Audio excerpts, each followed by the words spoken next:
नमस्कार, मेरा नाम अनुज और आप देख रहे हैं जिला जवाहर। और इस वक्त हम लोग माघामा विधानसभा में मौजूद हैं। आपको बता दें कि जयराम महतो की पार्टी ने भी माघामा में अपनी दस्तक जो है कि वो शुरू से जाहिर की और उसी को लेकर के आज उन्होंने अपनी उम्मीदवारी भी माघामा में पेश कर दी है, जिसमें से कि अपनी पार्टी से उन्होंने जो टिकट है वो इनको दिया है। उनसे हम लोग बातचीत करेंगे और आपको बताने का प्रयास करेंगे कि क्या इस बार माघामा विधानसभा में जयराम महतो की पार्टी के आ जाने से समीकरण कुछ बदल सकता है। उससे पहले हम परिचय लेते हैं सर का और आपको भी इनसे बातचीत करवाते हैं। सर, सबसे पहले आप चाहेंगे कि आप हमारा दर्शकों को अपना परिचय दे दें, क्योंकि आप जो है कि टिकट लेकर के माघामा विधानसभा में आप उतर चुके हैं, क्षेत्र का दौरा भी आप लगातार कर रहे हैं और आपके नाम का दबदबा भी लोगों के बीच में देखने को मिल रहा है। चलिए, सबसे पहले तो आपको बहुत बहुत धन्यवाद जिला जवाहर के साथियों को।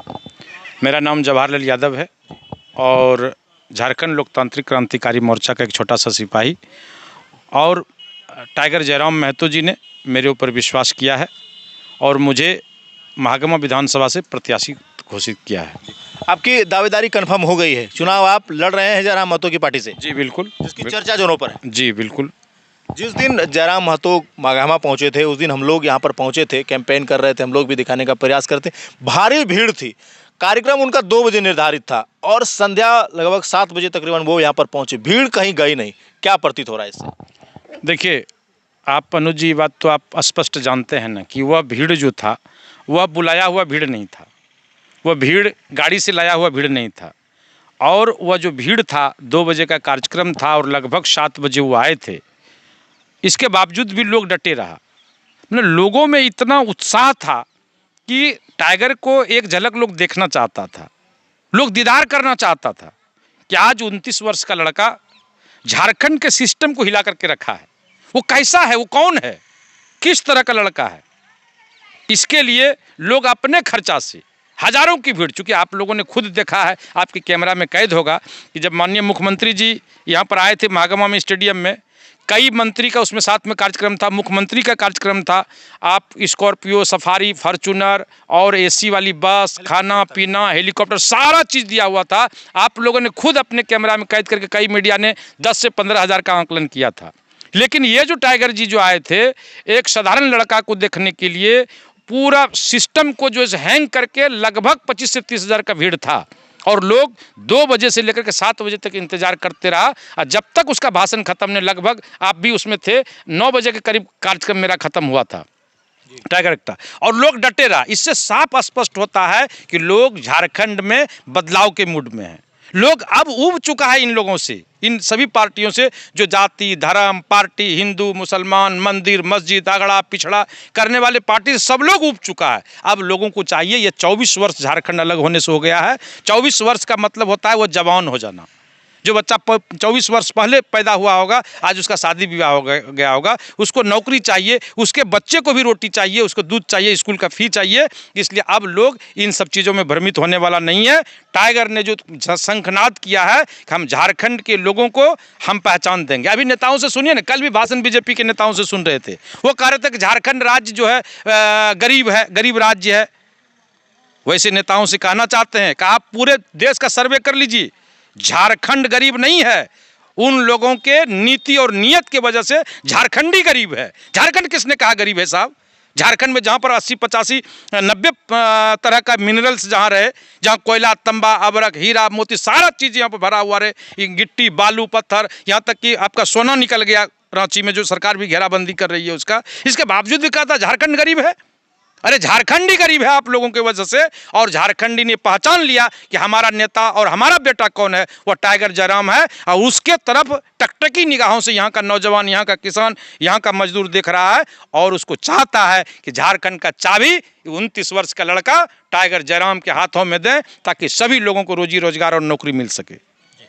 उसके लिए आपको यहाँ से चुना गया है माघामा विधानसभा? जी बिल्कुल। आगे बातचीत करेंगे, उससे पहले हम जानना चाहें कि जवाहर यादव कौन है, क्या है, वो कहाँ से हैं, कहाँ तक पढ़ाई की है, कैसे वो राजनीति में आए, क्या करते हैं? देखिए, जवाहर यादव इसी मिट्टी का है। जवाहर यादव का घर एकदम खास देहात है, जहाँ पर कि आप बेलवा गांव, जिसका जगह का नाम है, गांव है एकदम सुदूर देहात, आप जान भी नहीं पाइएगा, ठाकुरगंगटी प्रखंड में है। हम एक मजदूर का बेटा हैं, हमारे पिताजी मजदूर थे, हम यादव कम्युनिटी से आते हैं। किसी तरह से पढ़ाई लिखाई हमारे पिताजी ने ग्रेजुएशन हमको करवाए और राजनीतिक में चूंकि ये बरसाती मेढक नहीं है, कुछ नेता का तो आपका बीजेपी का भी कन्फर्म भी नहीं हुआ है, संकेत मिला है। कुछ नेताओं का झंडा खुल गया, कुछ नेताओं का कुर्ता पैजामा बोरा में बंद हो गया, 4.5 साल के बाद फिर वो कुर्ता पैजामा निकलेगा। लेकिन जवाहर यादव लगातार 20 साल से किसी भी दिन ये घर में नहीं रहा, गरीबों के बीच में रहा। अनुज जी, आपको याद होगा जब कोरोना जैसे महामारी आया था, ईश्वर न करे, हाथ जोड़कर प्रार्थना करते हैं ऊपर वाले से कि वैसा दिन देखने को नहीं मिले। जब कोरोना काल आया था तो एक भी नेता कहीं नज़र नहीं आ रहा था, एक भी विधायक नज़र नहीं आ रहा था, एक भी बड़ा अफसर नज़र नहीं आ रहा था। कहाँ गया था ये लोग एमएलए, कहाँ गई थी ये मंत्री, कृषि मंत्री, कहाँ गए थे अशोक भगत जी पूर्व विधायक। एक टेबलेट का आप फोटो उसको मांगिएगा, कहिएगा जवाहर ने सवाल किया है, एक टेबलेट किसी गरीब को बांटते हुए वो दिखला दें। मैं आप व्हाट्सअप नंबर दीजिए, हजारों फोटो भेजेंगे और प्रत्येक 1.5 साल का लगातार का फोटो भेजेंगे। जवाहर यादव अपने जान का बगैर परवाह किए गरीबों के साथ खड़ा था, और खाली हाथ खड़ा नहीं था। उस समय जीवन रक्षक जो दवाइयाँ हुआ करती थी, पैरासीटामोल, इम्यूनिटी सिस्टम को मजबूत करने के लिए एलोवेरा जूस, नोनी जूस, आपका सैनिटाइजर, साबुन, मास्क, कोई गांव नहीं है जहां पर कि हमने नहीं बांटा है। और हर एक गांव जाकर गरीबों के बीच में रह करके सबसे पहले उसको संतावना, हिम्मत, इसके बाद ये दे करके लोगों के बीच में रहा है। ऐसे राजनीतिक होता है कि चुनाव समय में आकर कुर्ता पैजामा 150 में मिलता है, 250 में खटिया बंडी मिलता है, पिन करके नेतागिरी शुरू हो जाता है। कोई कपड़ा बेचता है, कोई स्कूल चलाता है, कोई बिजनेस करता है, कोई बालू बेचता है, कोई ट्रक चलवाता है, और चुनाव आएगा नेता बन जाएगा। जनता एक्सेप्ट नहीं करेगी। जवाहर यादव को लोग जानता है कि भले इसके पास पैसा नहीं है लेकिन दिल बहुत बड़ा है, और इसीलिए लोग आज जहां पर जाइएगा लोग हुजूम जो है जवाहर के साथ में इसी के वजह से। और हम ये कहते हैं, फिर से हम आपको कह रहे हैं, उन लोगों से पूछिएगा कि कोरोना काल में आप लोग कहाँ थे। झूठ मूठ का डॉक्टर का रिपोर्ट बनवा करके फ्लैश व्हाट्सएप पर और फेसबुक में कर देता था, देखिए ना फलना ने जांच करवाया, कोरोना पॉजिटिव निकल गया। आप ही लोग को कोरोना पॉजिटिव निकलता है, जवाहर यादव को कोरोना पॉजिटिव नहीं निकलता है। जो रोज लोगों के बीच में जाता था उसको पॉजिटिव नहीं निकलता था। हॉस्पिटल में, क्वारंटाइन सेंटर में रोज जवाहर यादव जाता था, रात में, दिन भर क्षेत्र में, रात में जो है लोगों के क्वारंटाइन सेंटर में, उसको जवाहर यादव को कोरोना नहीं पकड़ा। ये लोगों को बेसी कोरोना पकड़ता था। ये लोग ढकोसला है, ये लोग कभी गरीबों का रहनुमाई नहीं है। ये लोग गरीबों को खून चूसने वाला लोग है, चाहे भाजपा का नेता हो या कांग्रेस का नेता हो। कितना प्रतिशत वोट आप सोचेंगे आपको मिलेगा, कितने मत से जीतिएगा आप? देखिए, ये तो जनता अनुज जी बताएगा, लेकिन ये हम आपको विश्वास दिलाते हैं, जनता ने मन बना लिया है, जनता ने अपना बेटा को चुन लिया है। सिर्फ डेट निकलने का देरी है, जिस दिन घोषणा होगा आप लोग मिठाई खाने आइएगा, कहीं कोई रोकने वाला नहीं है। जनता ने फैसला कर लिया। किससे टक्कर होगा? कहाँ टक्कर बुझा रहा है, कौन टक्कर वाला है, किससे टक्कर होगा? कोई है ही नहीं। गठबंधन की सरकार है, मैया योजना है, सामने में क्या बोलते हैं इसको, ये बिजली बिल माफी है, ये सब चीज़ें कैसे सामना करिएगा आप? अच्छा अनुज बाबू, हमको ये बताइए कि अगर इसको देने का, हम तो कल भी मीडिया के साथी के माध्यम से माननीय मुख्यमंत्री जी को, ये कृषि मंत्री जो पूर्व में थी अब तो नहीं है, इन लोगों को मैसेज भिजवाए हैं कि सही में अगर गरीबों का आपको चिंता है, मैया का आप सम्मान करना चाहते हैं, तो मैया का सम्मान मैया से है। आप ये बूढ़ी माँ खड़ी है, इसके बेटा नौकरी के लिए जाता है और इसको वहाँ लाठी से मार कर लहू लुहान कर देता है। 1000 रुपया जो लेकर के आएगी मैया, और बेटा जो लहू लुहान होगा, इसको रात भर नींद लगेगा क्या मैया सम्मान योजना से? एक तो ये। दूसरी बात ये है कि अगर इसको देना ही होता तो 5 साल का मतलब होता 60 महीना, नहीं 60,000 रुपया अकाउंट में भेज दे, कोई शिकायत नहीं है, तब हम समझेंगे आपका देने का इच्छा है। अब देखिए कितना जाल फरिंग है। फिर जब ये 1000 रुपया लाया तो बीजेपी वाला गोगो दीदी ले आया। वो तो झूठ का पुलिंदा पहले से है, वो तो जानता है झूठ कैसे भरमाना फैलाना है। 2100 रुपया लेकर के चला आया, वही वाला है, वो उसी का मौसेरा भाई जो 15 लाख वाला था, याद है ना? 15 लाख रुपया जो कहा था 2014 में मोदी जी ने, नहीं कि 15 लाख रुपया सबके खाते में देंगे, वही 2100 रुपया है ये गोगो दीदी। अब हेमंत सोरेन को लगा कि हम तो छोटा पड़ गए, तो वो 2500 रुपया कर दिया।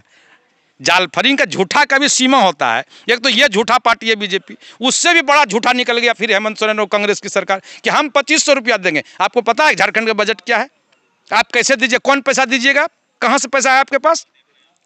ये सब बिल्कुल झूठा है, ये सब कहीं कुछ नहीं है। रही बात बिजली बिल का, हम आपके माध्यम से फिर कहते हैं, बिजली बिल जो माफ़ किया हम बहुत सम्मान करते हैं, उसको धन्यवाद देते हैं, आपने बड़ा अच्छा काम किया। लेकिन अनुज बाबू आप लोग बताइए कि एक गांव में 70 लोगों ने बिजली बिल पहले जमा कर दिया था और 30% लोगों ने नहीं दे सका था। बात समझ लीजिए, 30% लोगों ने नहीं दे सका था, तो देने वाला तो सही था ना, अपने समय पर दिया। उसका क्या दोष था भाई, उसने दे दिया। जिसने गलत किया, सिस्टम का फॉलो नहीं किया, सरकार का सिस्टम का अवहेलना किया, उसने नहीं दे सका तो उसका आपने माफ़ कर दिया, बहुत अच्छी बात है, धन्यवाद आपको। लेकिन जिसने दे दिया उसको कब अकाउंट में लौटा रहे हैं वो 70% लोगों का? अब एक गांव में 100 घर है, 70 लोगों ने बिजली बिल पहले दे दिया था, 30 लोगों ने नहीं दिया जिसका माफ़ कर दिए, 70 लोग आपको काहे वोट देगा? वो तो कह रहा है कि यहाँ आवे हेमंत सोरेन या उसके लोग या कांग्रेस के लोग, उसको पूछेंगे कि हमारा पैसा कब खाते में भेज रहे हो 70% लोगों का, हम जो जमा कर दिए 30,000 40,000 रुपया, तो हमको क्या लौटाइएगा? ये लोग अपने से अपने में ही फंस गया, ये लोगों के पास जवाब नहीं है। नहीं पूछिएगा, जवाब अगर होगा कहिएगा इसका क्या जवाब है, कब लौटा रहे हैं, खाते में भेज रहे हैं उन लोगों का पैसा। बाकी फिर चर्चा होगी, इन पर बात करेंगे हम लोग। फिलहाल आपको बता दें कि इनको टिकट मिल गया है और टिकट लेकर के ये अब जो है कि चुनाव मैदान में उतर चुके हैं, जगह जगह जनसंपर्क कर रहे हैं। बाकी और मुद्दे पर इनसे बातचीत करेंगे। फिलहाल इजाज़त दीजिए, देखते रहिएगा जिला जोहार। धन्यवाद।